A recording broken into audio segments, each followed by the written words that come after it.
Ja ako bi se sjećao svakog čovjeka, ja bi bio lud čovjek. Ako bi se sjećao svakog izraza lica i svake kapi krvi dole što sam vidio, svi bi se u ovoj sobi podavili. Ne samo ja da razmišljam o tome. To zaboraviš. Uglavnom ne gledaš lice u lice. Mogu te gledam, ali te neću gledat u oči. Gledam te ovdje ili ovdje. Jer ružan je osjećaj kad vidiš da duša izlazi. Ljudi prave grimase. Baš ko što možda vidiš na filmovima. Očajno ružne grimase, te grimase ostaju u glavi. Ja ih par imam, ali nemoj me pitat kako izgledaju. Jer ti neću odgovoriti.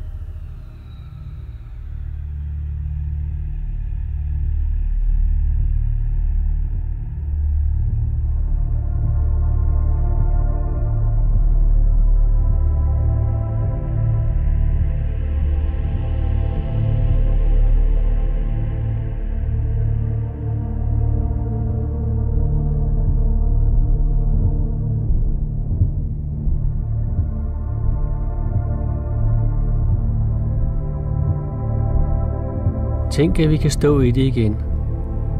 Folkemord.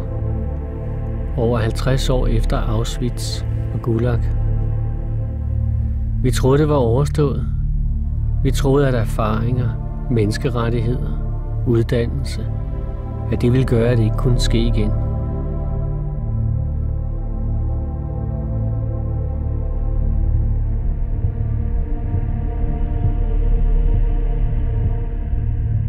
Det er selve hjerteløsheden, der er uforståelig.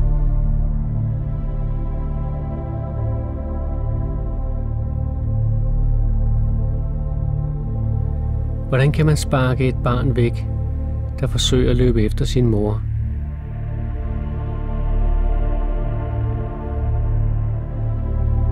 Hvordan kan nogen skyde hovedet af en 2-årig dreng?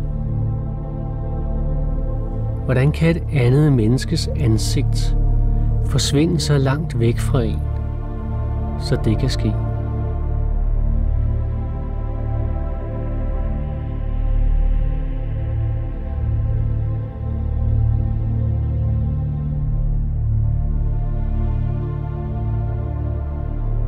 Det er den grundlæggende gåde i dette morderiske mørke.